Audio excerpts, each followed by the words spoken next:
Let's set the stage. It's 1978, and Neil Young is restless. At 33, he's a decade into a career that's zigzagged from Buffalo Springfield to CSNY to solo stardom. His 1978 album Comes a Time leaned folky, but Young was itching to plug back in with Crazy Horse, his ragged, soulful backing band of Billy Talbot, Ralph Molina, and Frank Pancho Sampedro, who joined after Danny Whitten's tragic death in 1972. Inspired by the raw energy of punk rock and bands like the Sex Pistols, Young hit the road for the Rust Never Sleeps tour, a spectacle blending acoustic solo sets with full-throttle electric jams and a few punches of theatrical flair in the mix. Recorded across several U.S. shows, mostly at San Francisco's Cow Palace, and paired with a concert film, Live Rust, released in November 1979, captures 70 minutes of primal rock and roll. This is the album that immortalized Hey Hey My Into the Black, Like a Hurricane, and Cortez the Killer, and solidified Neil Young as rock's eternal maverick.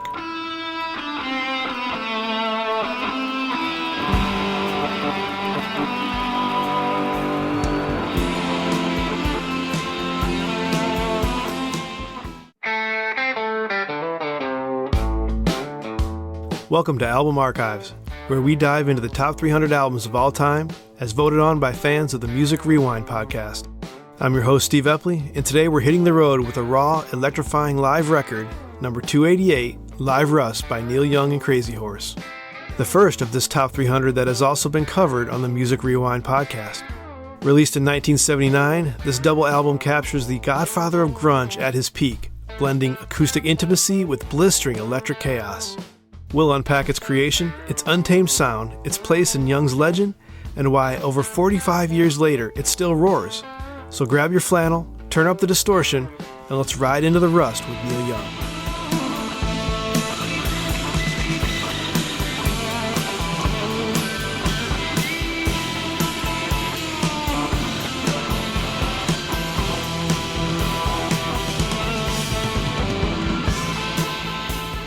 What makes Live Rust a classic? It's Neil Young unfiltered. Part poet, part axe-wielding renegade. It's the sound of a man wrestling with his past and future, backed by a band that sounds like it's ready to tear the roof off. Let's break down the sound.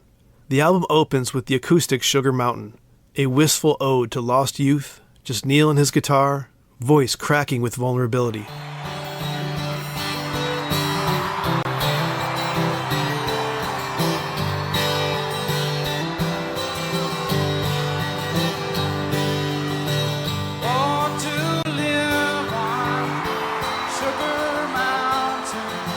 Then it shifts gears into I Am a Child, another solo cut with harmonica that's pure campfire soul. By the time Crazy Horse storms in with When You Dance I Can Really Love, you feel the shift. Those loose, jangly guitars and Molina's steady pulse. Magnificent.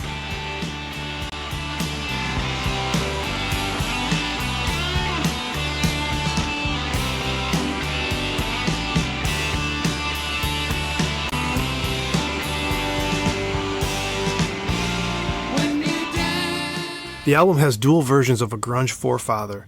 The first set has My, Hey, Hey out of the blue. My, hey, hey. Rock and roll is here to stay.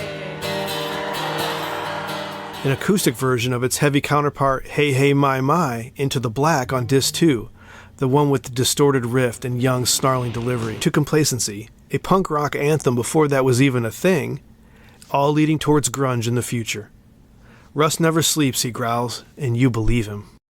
Let's talk about Like a Hurricane, an 8-minute tempest of Neil Young's raw emotion and Crazy Horse's unrelenting power recorded live at the Cow Palace in 1978.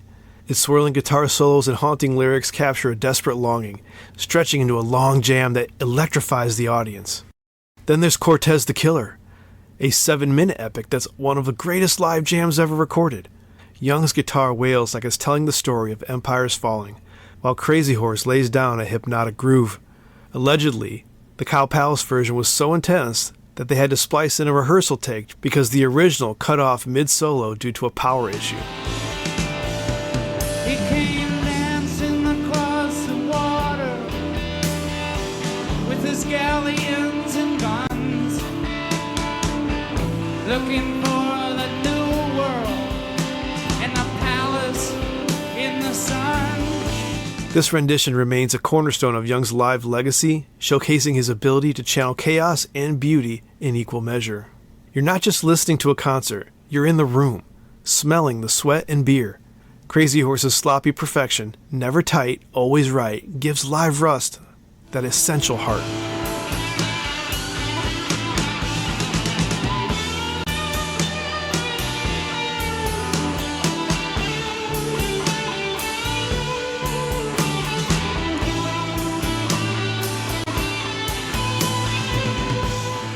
The tracklist is a career-spanning beast. Side A's acoustic set includes After the Gold Rush, its piano haunting under Young's fragile falsetto. The electric sides deliver bangers like Powderfinger, a storytelling rocker about a young man facing his doom. And as we mentioned, Like a Hurricane, an epic of guitar fury and yearning. There's also The Needle and the Damage Done. The live Rust version captures the song's raw emotional weight, featuring just Young and his acoustic guitar, delivering a haunting lament about heroin addiction's toll, inspired by the loss of friends like Crazy Horse's Danny Whitten. It's a concise yet piercing moment, with Young's tremulous vocals conveying a fragile intensity, each line landing with a quiet devastation. I seen the needle and the damage done, a little part of it in everyone, but every junkie's like a setting sun. At 70 minutes, live Rust feels like a journey. Intimate one moment, apocalyptic the next. The whole band, Young, San Pedro, Talbot, Molina, they were locked in, playing with the kind of telepathy only years of road work can forge. Thematically, live Rust is about time, rebellion, and staying true. Sugar Mountain and I Am a Child mourn youth's passing. Hey Hey, My and Powderfinger rage against fading into irrelevance, while Cortez and Needle wrestle with history's ghosts in the choices we make. Recorded as punk was shaking up rock, live Rust feels like Young's answer to the Ramones. Raw, loud, and defiant, yet rooted in his folk and country DNA. It's a bridge between the 60s counterculture and the grunge revolution to come. A record that spoke to both hippies and punks. He's a perfect stranger, like a cross of himself and a fawn. He's a feeling arranger and a changer of the ways he taught. Let's put 1979 in context. Rock was splintering. Disco ruled the charts, punk was underground, and arena rock was peaking with bands like Journey. Live Rust stood apart. Too raw for mainstream polish, too soulful for punk's nihilism. It hit number 15 on the Billboard 200, less a commercial juggernaut than a cult favorite. Critics loved it. Rolling Stone called it a roaring summation of Young's career, though some griped about his rough edges. Its influence is massive. Kurt Cobain quoted Hey Hey My on his suicide note, and bands like Pearl Jam and Dinosaur Jr. build careers around Young's raw guitar tone and emotional honesty. The Rust Never Sleep Tour's giant amps and roadie antics even inspired Spinal Tap's satire as well.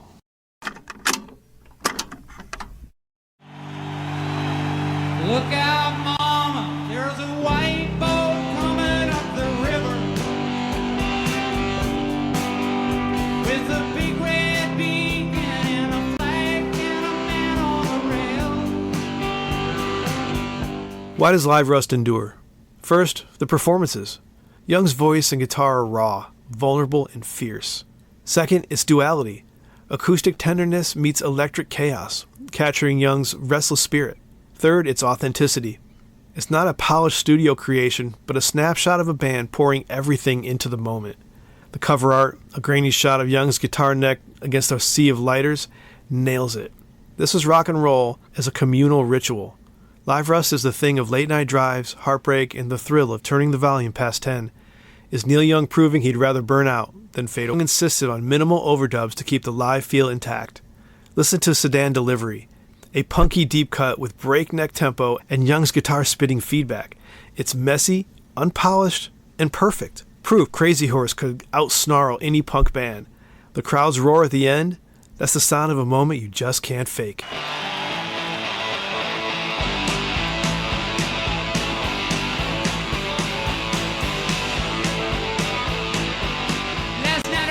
at the pool hall, held a table for 11 games. Nothing was easier than the first 7. I beat a woman with varicose veins. If you haven't cranked Live Rust lately, do yourself a favor, grab the vinyl, pop in the CD, or stream it. It's a wild ride through Neil Young's soul, raw and real. New to it? You're in for a masterclass in what makes live rock and roll timeless. And while you're at it, check out the Music Rewind episode with UK musician Julience for a deep dive into why this album started him on his musical career. A link to that in the show notes. For me, it's not just Neil Young's best live album, it's one of the greatest live records ever made. There was a band playing in my head, and I felt like getting high.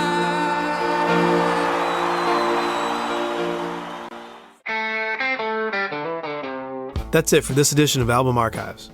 If you enjoyed it, share it with a friend or leave a review wherever you listen. Next up is number 287, No Need to Argue by the Cranberries. Check out the top albums list on musicrewindpodcast.com to see where we're at and where we're headed.